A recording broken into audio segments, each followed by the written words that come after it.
Tonight we talk about the intimate lives of Rome's most notorious Empress Messalina, whose midnight schemes could make even the moon blush. You find yourself wandering the palace halls of imperial Rome, where each polished marble tile reflects a secret, and each flicker of lamplight hints at a scandal waiting to unfold. You can almost feel the velvet curtains brush your shoulder, like they're warning you that curiosity here has a body count.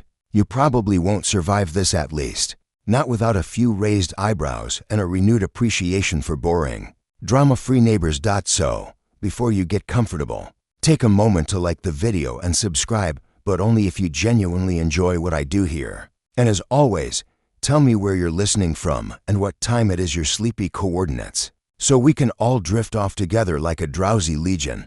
Now, dim the lights, maybe turn on a fan for that soft background hum, and let's ease into tonight's journey together. You step through the cloying perfume and warm shadows of the Palatine Palace, where Messalina, barely in her teens, when she marries Claudius, has already learned that power whispers. It doesn't shout, and here in Rome, whispers can topple senators faster than an angry mob. Her beauty is the first thing people notice. Then, the second, she knows exactly how to use it. Historians still argue whether ancient writers exaggerated her passion to embarrass the imperial family, or whether the truth was even stranger.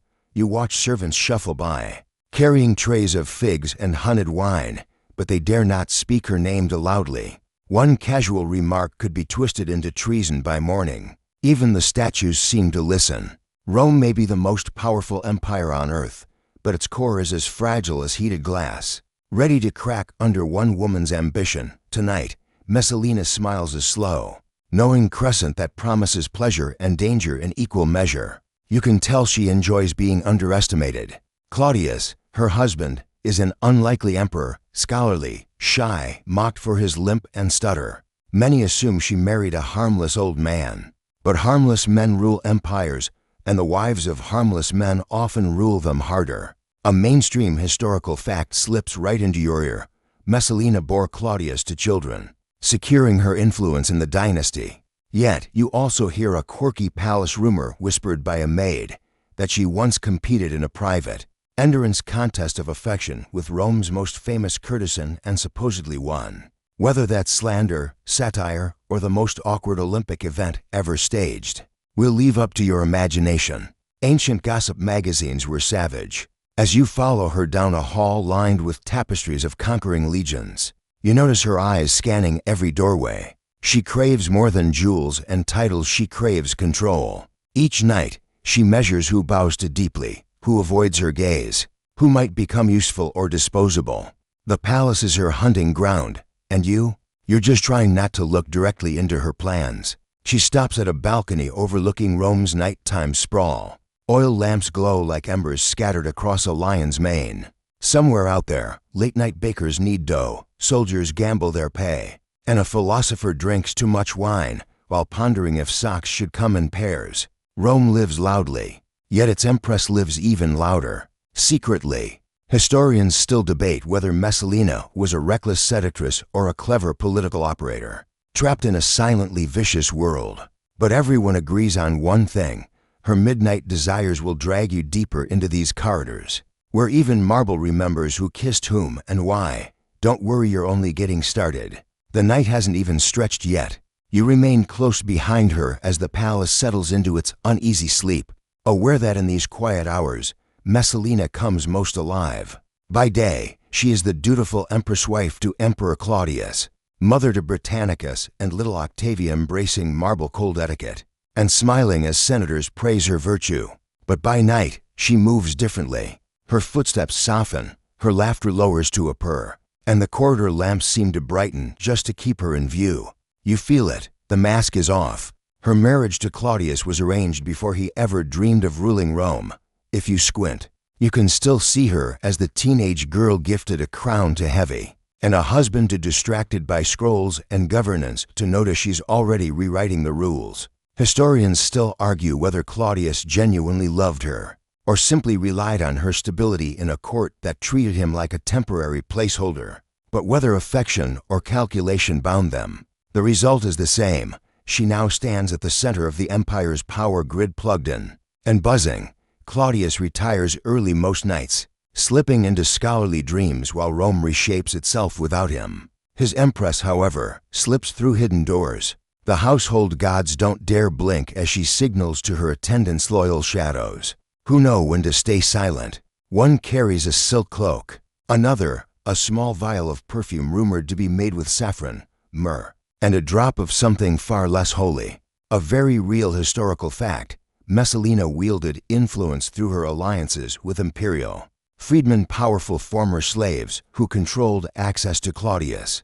But here in the hush of the palace, you see a more personal truth. She treats love and loyalty like dice to be rolled, not treasured. Tonight, the dice clatter again. She glances at Claudius's door closed, protected by guards too loyal to imagine the empress might slip past them into Rome's underbelly. You catch that flicker of relief on her face, the exhale of a woman whose hunger has no patience for monogamy. And yet, despite the scandal chroniclers swear is everywhere, there's a quirky detail. Some ancient accounts insist Messalina actually enjoyed gardening. Imagine her kneeling in the dirt, planting lilies after plotting half the Senate's downfall. Historians still debate whether this was sincerity or some form of imperial PR look. She grows flowers, not coups. She drifts to the triclinium where senators once toasted her beauty. The cushions seem emptier now, almost resentful that she doesn't linger for admiration when she could be chasing excitement. You notice how she never pauses long enough to feel cornered, always moving, always choosing. She has no interest in being someone else's trophy. She wants to be the trophy case, collecting every prize Rome can offer outside. A warm breeze from the Tiber brushes her hair, curling it like an invitation to mischief. Below, Rome roars with nightlife, taverns, street performers, the occasional donkey braying at the moon like it knows something scandalous. You feel the city calling her name, and soon she will answer. For a moment, her gaze softens as she touches a column carved with eagles.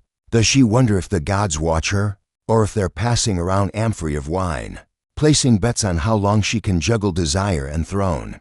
You want to ask, but you remember you're a silent witness. Asking questions here is like juggling spears blindfolded. Someone is going to get hurt, and it's probably you. Still, you sense something deeper. A woman raised in a nest of vipers must grow fangs or perish. Messalina chose fangs silver-tipped, lipstick smudged, and smiling. She whispers to her attendants, "The palace gate will open soon," and when it does, you'll follow her into a Rome where pleasure becomes politics, and politics becomes a dance no one survives without losing a little skin.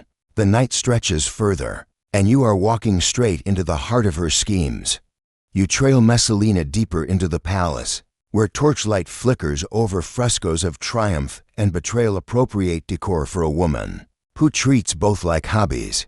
The air cools as she enters a chamber reserved for Rome's most delicate power struggles. Rivalries dressed in silk, scented with roses, wrapped in poison. You quickly learn that Messalina doesn't simply dislike competition, she refuses to acknowledge it should exist at all. Her biggest threats? Not barbarians at the gates or mutinous generals, it's other women. Noble ladies with ambitious families, courtesans with sharp tongues, actresses adored by the crowds. Anyone who might catch Claudius's eye becomes a target. A mainstream historical fact slips into place. Messalina engineered the downfall of Julia Livilla, the emperor's own niece, accusing her of scandal and witchcraft. Historians still argue whether Livilla was innocent or simply inconveniencing Messalina by existing beautifully in Claudius's proximity. You notice how Messalina listens when people think she's not paying attention. A single overheard flirtation becomes a warning. A glance held too long, a death sentence with better branding. Her smile is the most dangerous dagger in the palace, always sheathed, yet always ready to slip between ribs. Servants scuttle past carrying scrolls sealed in crimson wax denunciations, ready to ruin reputations before breakfast. Here, the walls are padded not for comfort, but to muffle crying. You try to ignore a distant sob echoing behind a curtained doorway. Best to focus on the drapery pattern, instead little vines choking birds. How cheerful! And then Messalina's rivals outside the palace, performers adored by Rome's crowds. Ancient gossip tells of her jealousy toward a famous dancer who once made Claudius laugh too loudly. A quirky tidbit: some say Messalina secretly sponsored a rival performer, just to sabotage the dancer's popularity, like an imperial version of downvoting a YouTube channel into oblivion. Historians still debate whether that's true or just Rome's early attempt at entertainment journalism, which was 90% fiction and 10% oops, we executed someone by mistake. Messalina's weapons vary. Sometimes she seduces a husband to control a wife. Sometimes she spreads a rumor about treason, just a sprinkle of maybe. She plotted against the emperor on top of she wore the wrong earrings. Other times, a suspicious illness solves everything. You shiver, realizing poison here is as common as olives and far less healthy. Watch how she enters a banquet hall, her gown whispering like gossip. People straighten up. They pretend admiration, but underneath the jewelry and polite laughter is tight fear. Everyone knows the empress is smiling at someone and planning against someone else. The problem is, no one knows which one they are. Messalina pauses near a statue of Livia, the legendary empress who perfected the art of political elimination. You wonder if Messalina sees a mentor or a rival from history she intends to outshine in infamy. Scholars still argue whether she worshipped Livia's legacy or resented being compared to anyone at all. One senator's wife trembles as Messalina greets her. A compliment about her hairstyle, a gentle touch on the shoulder, soothing gestures that feel like the lull before a storm. When the empress walks away, the poor woman exhales as though she survived a brush with a leopard wearing pearls. You can't help noticing the pattern. Messalina never charges head-on. She simply removes stepping stones from others' paths until they fall into the river of disgrace on their own. And if they don't fall, she'll give a delicate push. In Rome, reputations are made of candle wax, soft, warm, and one overheated rumor away from melting. Messalina is the flame. And the palace keeps getting warmer. You follow Messalina beyond the palace gates, into a Rome that changes shape after sunset.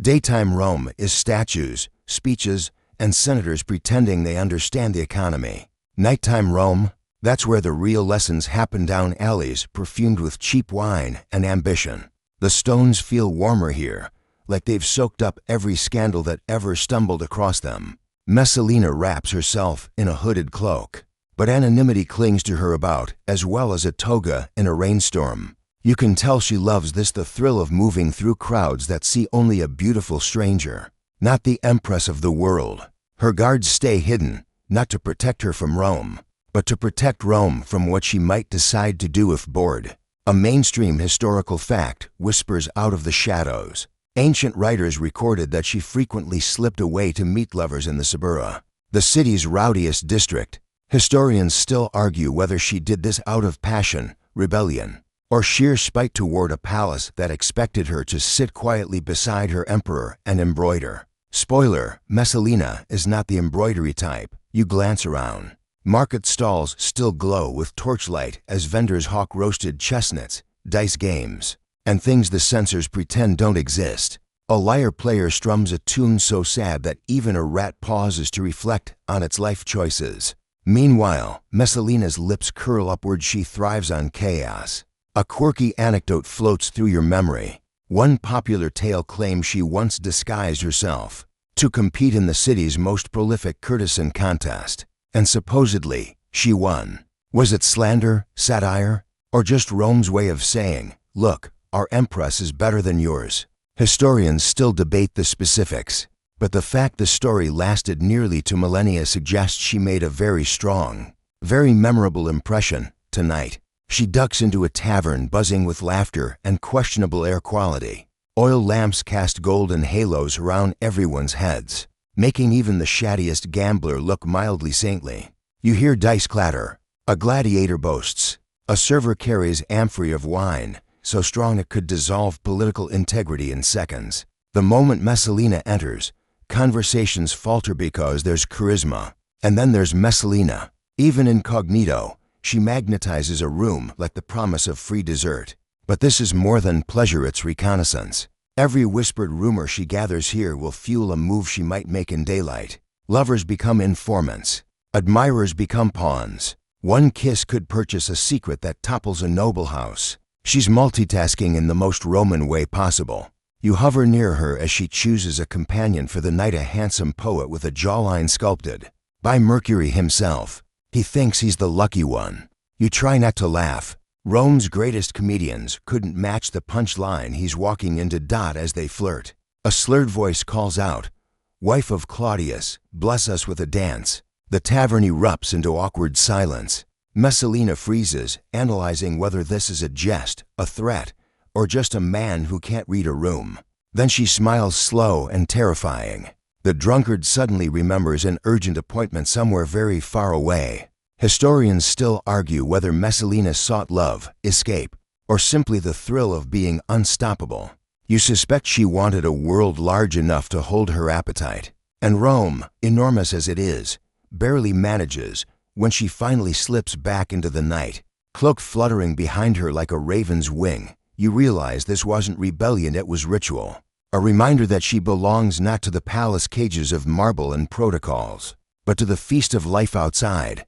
You step after her. The palace is waiting. So are consequences. But for Messalina, dawn is just another start line. You return with Messalina to the palace, slipping in through a side entrance reserved for secrets. The walls seem to sigh. Rome exhales relief or dread. You can't tell which. Her sandals barely make a sound on the cool marble, but a new rhythm accompanies her steps. Strategy. Midnight pleasures are only one thread in her tapestry. The other is woven by those who owe her everything. Enter the freedman Narcissus' palace. Callistus, men who once were slaves and now wield pens that can erase a senator's name or elevate a nobody into wealth overnight. A mainstream historical fact, these freedmen were Claudius's closest advisors, controlling petitions, finances, and justice itself, and they owe much of their freedom and their continued prosperity to the empress whose smile writes their futures. You watch Messalina greet Narcissus, the emperor's top secretary, whose brain is sharper than any gladius. Their conversation isn't flirtatious, it's an exchange of coded power. If Rome's bureaucracy is a labyrinth, Narcissus is its minotaur, and Messalina, well, she's the architect adding secret rooms. Historians still argue whether she manipulated these men or whether they manipulated her. Perhaps both are true, like snakes trying to hypnotize other snakes. As adorable as that mental image is, tonight they discuss property. Not vineyards, not villas, people. Senators indebted to her favors, noblemen caught in compromising situations, businessmen whose fortunes can be reshuffled with a single forged signature. Messalina turns affection into leverage. If she visits your bed, she probably visits your will too. A quirky detail that has survived centuries. One account claims she once bought an entire house just to evict a noblewoman who dared oppose her, then gifted that same house to a lover as a congratulatory gesture for being attractive. Real estate pettiness at its peak. You listen as Narcissus updates her on the latest court drama, a general growing to popular, a governor whose taxes are suspiciously efficient, a poet whose verses hint too boldly at palace misconduct. Messalina judges each name like a merchant examining fruit, useful, rotten, or potentially delicious. Her decisions aren't impulsive, they're choreographed. If she chooses seduction, it is calculated. If she chooses destruction, it is swift. And if she chooses both, enjoy the ride. She writes instructions onto a wax tablet's soft material, perfect for plans that may need to disappear into a brazier before dawn. Her handwriting is elegant but forceful, each letter a little empire. Claudius remains unaware, or maybe he pretends to be. After all, addressing the storm means acknowledging the lightning in your own home. Scholars still debate whether Claudius truly trusted her or simply feared the chaos that would erupt if he reined her in. Sometimes ignorance is the only shield a ruler has, though it's more like a paper shield, decorated with doodles of eagles. Servants glide through with trays of steaming mint water and figs. Messalina doesn't indulge. She is feeding on power tonight. She reclines on a low couch, listening to a report about a wealthy landowner whose estate could conveniently disappear into imperial holdings. She twirls a ring on her finger, a gesture so casual, you almost forget the ring once belonged to someone who died suddenly after disappointing her. You notice something unsettling. She laughs softly at a joke Narcissus makes, but her eyes stay cold, calculating the next favor, the next betrayal. Companionship is temporary, Advantage is eternal. Outside, the first hints of sunrise begin to lighten the sky. Roosters crow, unaware that in this palace, real predators don't have beaks. As Messalina rises to retire to her chambers where she will sleep like someone who has already planned tomorrow's victories, you realize just how tangled her web has become. Freedmen tighten the strands, lovers spark distractions, rivals disappear quietly into footnotes of history. You're deep in her world now. Too deep. Because in Rome, power is a game of strings. And Messalina is the puppeteer. The sun climbs higher, but inside the palace, it always feels like twilight, perfect lighting for negotiations that would look less charming in daylight. Messalina lounges on a couch upholstered with imported purple dyed so expensively that each cushion might as well be a senator's yearly salary. You sit close enough to notice the glimmer in her eyes when a new opportunity wanders near. Coins and contracts, those are nice, but the real currency she trades, desire. And every deal comes with a smile sharp enough to cut marble.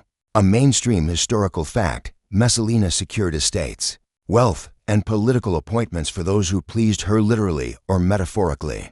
Claudius signed the decrees, trusting his wife and his inner circle to manage requests. Meanwhile, Rome was unknowingly being reshaped by whispered bedroom bargains. Historians still argue whether she did this out of greed or as a necessary survival tactic. In a court where idleness equaled death, but you see the truth written on her relaxed yet alert posture. Control is her lullaby. She waves a scribe forward. He kneels, presenting tablets with property disputes ready for approval. She scans names like she's shopping. One senator gets his land confiscated because he hesitated just slightly when she asked whether he enjoyed the latest performance she sponsored. Another receives a lucrative contract not because he's competent, but because he complimented her new hairstyle, comparing it to Venus emerging from the sea. You make a mental note that in Rome, flattery can pay mortgages. A quirky tidbit sneaks into your thoughts. Some ancient sources claimed Messalina once convinced Claudius to execute a man simply because he refused her advances. Others suggest she spared a merchant's life after discovering he baked exceptional honeycakes. If true, that means baked goods ranked slightly above military loyalty, an economic model honestly worth considering today. That you follow her to a private dining room where three nobles await. They stand too quickly, bow too deeply, one almost sprains a spinal column trying to show respect. Messalina smiles with only the top half of her face, her mouth set like a hidden threat wrapped in lipstick. She gestures for them to sit, though she remains standing. Power stands. Power moves last. They discuss alliances, marriages arranged like chess pieces sliding into position. One noble offers his daughter as a lady-in-waiting, praising her modesty and grace. Messalina's eyebrow twitches. She has no interest in modesty unless it can be weaponized. Historians still debate whether she was a jealous tyrant protecting her throne, or simply a woman refusing to share the spotlight with someone duller but younger. You suspect she dislikes potential rivals more than she loves the empire. Later, a contractor enters the room to finalize a deal for aqueduct repairs. The man sweats like he's being interrogated, not hired. Messalina's questions come softly, but each one is a hook. She offers a smile that says, "Agree with me," while her eyes add, "Or I'll feed you to paperwork and you'll never return." Within minutes, his signature trembles onto the wax tablet. The deal is sealed with a flirtatious nod. She probably forgot the moment it left her face. She reclines again, examining a delicate statue of Aphrodite on a pedestal. Does she think about love at all? Or is romance just another coin tossed into her coffers? You wonder whether, beneath all this manipulation, there's a woman wishing to be adored sincerely. But that would require vulnerability, a word Messalina likely threw off a cliff years ago. Still, sometimes the mask slips. When attendants leave the room, she exhales longer than necessary, as if even she grows tired of her own schemes. The weight of secrets is heavy, even for someone who treats them like accessories.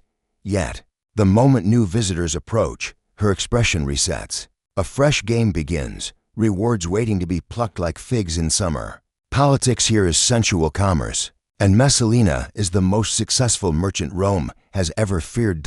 As the day ends, you feel the palace shift. Something bigger approaches something even she can't fully control. Because when you gamble with desire and power long enough, eventually someone else places a bet on you, and the stakes, they're rising. The palace hushes again, but this time the silence is heavier, like the calm before a chariot crashes spectacularly into the stands. You sense a shift in Messalina's pace, a new urgency in her footsteps. All her nighttime escapades and daytime maneuvering have led to this, a partnership that could burn Rome down faster than a dropped oil lamp.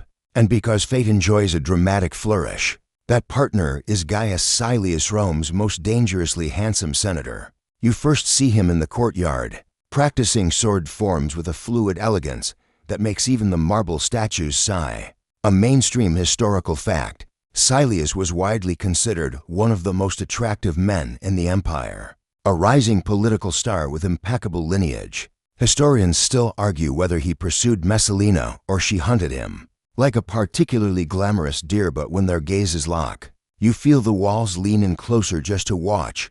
Claudius, of course, remains oblivious. He's busy reviewing grain supply records and probably thinking, wow, Rome is peaceful lately, unaware that his wife is basically designing a coup around her love life. Rome's future now hinges on stolen glances, secret meetings, and the kind of romantic decisions that make modern relationship drama look like a board game.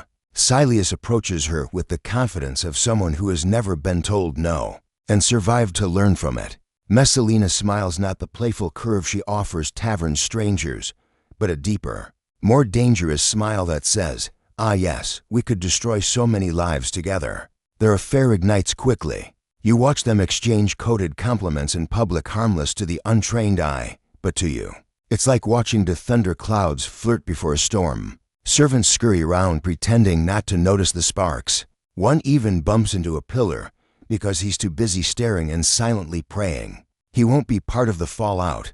A quirky tidbit sneaks into your awareness. Some ancient sources insist Messalina forced Silius to divorce his wife, statistically a terrible move, unless the Empress of Rome demands it, in which case every move is yes dear, please don't ruin me. Scholars still debate whether this was romantic passion or a cold power play. With Messalina, those two possibilities often hold hands. By torchlight, they share whispered plans. Silius dreams of rising higher. Messalina promises she can place an imperial crown within reach. She positions herself beside him like a queen already rehearsing her next role. It's intoxicating watching a woman who has mastered manipulation finally meet someone who can keep pace, but danger lurks in every shadow. Narcissus, ever perceptive, suspects something is brewing beneath the Empress's perfect curls. He watches her with the intensity of a man deciding whether to save Rome or save himself. You sense his unease. He knows love can be the most explosive political weapon. You follow Messalina into a temple dedicated to the household gods. She prays or pretends to. The lamplight dances across her face, painting her in divine ambition. Does she believe the gods approve of her plot? Or does she simply assume they can't resist the drama either? Historians still argue whether she was religious or just performing devotion to buy cosmic silence. Later, in Silius's villa, they share a feast. Musicians play soft melodies while peacocks strut through the garden, unaware they are symbolic of pride and soon, downfall. Messalina laughs freely here, the palace anxieties briefly melting away. But you detect a tremor in her joy, the realization that the higher she climbs, the thinner the air becomes. She touches Silius's hand lightly, possessively. You feel the empire tilt 1 inch off balance. Rome doesn't sleep on nights like this. It waits. Because in these stolen moments, Messalina isn't just breaking vows. She's sharpening the knife her fate will trip on. You feel the shift before anyone speaks it aloud. For years, the emperor has lived in a haze of trust and convenience, grateful for the stability his wife seemed to provide. Claudius, brilliant in scholarship, but uncertain in the messy theater of people, allowed others to interpret the world for him, including Messalina. But something in the palace air thickens now, like incense that suddenly suffocates rather than soothes. You sense the first cracks forming in silence. A servant hesitates before delivering a message. A guard lingers too long at a door. A senator's eyes flicker downward when Messalina's name is spoken. Claudius notices these things at last not because he is suddenly wiser, but because the network that once protected her now begins to tremble, unsure which direction loyalty should fall. And where loyalty falters, truth leaks through. It starts with whispers. Your wife has ambitions that exceed even Rome's boundaries. Your empress holds gatherings the moon itself blushes to witness. Your own household may soon belong to another man. The emperor tries to laugh it off at first. He has always known Messalina to be spirited, indulgent, passionate. But beneath his attempt at calm, you feel his pulse quicken. Doubt is a small animal, but once it burrows into the mind, it refuses to leave. Then comes the moment too staggering to ignore. A breathless informant, one of the freedmen who once aided Messalina, reveals the unthinkable. While Claudius feasts in the port city of Ostia, celebrating new triumphs for Rome's grain supply, Messalina stands in Rome itself and marries another man. Not after his death, not during his disgrace, but now, while she is still empress, while she still shares his bed, while the purple of the imperial family still warms her skin. Her chosen groom, Gaius Silius, handsome, ambitious, adored, a man Rome already suspects is poised for power. You feel Claudius's breath go shallow as the words strike him. Betrayal. Yes, but worse than that is the implication shaking the entire empire. Their wedding is not a romantic scandal. It is a political coup. If Silius becomes her lawful husband, then he becomes emperor by proxy. Claudius understands that his throne is now balanced on a knife. Fear makes his vision sharpen. Emotions he once smothered with trust now blaze into full comprehension. And you, still drifting unnoticed, watch him transform. The gentle scholar fades, replaced by a ruler who recognizes that he has been made a fool of in the grandest theater Rome knows its own heart. He demands answers. The palace erupts into frantic motion. Orders ricochet off marble. Resting squads dispatched. Secret caches of information seized. Alliances tested in an instant. Everyone who once smirked behind Messalina's back now rushes to erase any sign they were ever close to her. The same tongues that praised her beauty now spit venom to save themselves. In this moment, you realize power is never truly owned. It is merely borrowed until someone stronger comes to collect. Claudius is terrified.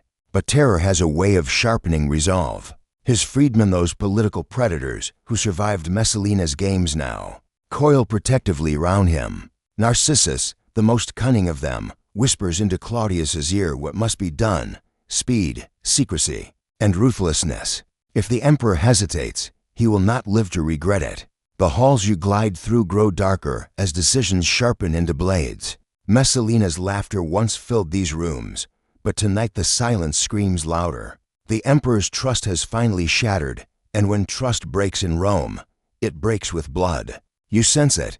A reckoning storms toward the empress. Claudius, once blind, can now see. And what he sees is treason wearing the face he once kissed goodnight. You feel it the instant she realizes the palace doors no longer open for her. Messalina, who once glided through Rome like a goddess in silk, is now forced to run. Her sandals smack against stone, breath sharp, heart pounding louder than the drums of any triumphal parade. The night that once protected her schemes now exposes every secret she ever whispered. Word of Claudius's awakening travels faster than gossip at a bathhouse. Silius, her daring second husband, tries to rally supporters. He believes power can be seized if they move quickly. Historians still argue whether he loved her ambition or simply loved the throne she could hand him. In any case, his courage melts like wax in the sun once the emperor's soldiers arrive. You watch him dragged away, his dreams of ruling evaporating before the ink on their strange wedding contract is even dry. Messalina tries a different route, pleading. She races not to a hidden lover or a loyal guard, but to her mother, the same woman who always warned her that power without restraint becomes a trap. Her mother doesn't scream or scold, she only looks at her daughter with heartbreak, so deep it steals the breath from the room. And in that moment, you feel Messalina's armor crack. For the first time, the empress looks afraid. Narcissus, never one to waste a moment, presses Claudius toward an irreversible decision. He reminds the emperor that hesitation kills rulers faster than poison. One quirky tidbit from the gossip-loving crowd insists Narcissus even staged theatrical readings of Messalina's sins to keep Claudius furious. Truth or exaggeration? Hard to say, but the impact is the same. The emperor's mercy is being erased line by line. Messalina, meanwhile, watches her influence collapse like a poorly built aqueduct. Friends who once begged for her approval now evaporate into the shadows. Jewelry disappears from her chambers, pilfered by servants who figure she won't need it anymore. Remember that joke about crocodile dung sunscreen? Turns out Rome's elite loyalty ages even worse. There is one final gamble. Messalina flees the palace grounds and hides in the gardens of the estate once belonging to Lucullus, a haven of fountains and manicured trees. Moonlight dances across her pale arms as she clutches her children. Desperate for a moment of shelter, she plans to confront Claudius directly face to face, not as a schemer, but as the mother of his heirs. For hours, she waits.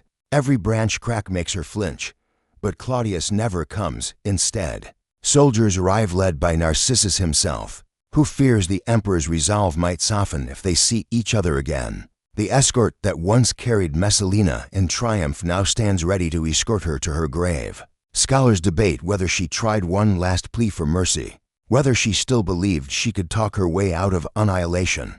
But even if she spoke, the night swallows her words whole. A soldier approaches with trembling hands. Executing the empress is not the kind of job one volunteers for. His blade hesitates. Messalina, they say, had to guide the weapon herself, pushing fate into motion because no one around her wanted to be the one to finish her story. How true is this? Historians can't quite agree, but you feel the tragedy ripple through time. A woman who wielded more power than most gods, now reduced to begging for the end.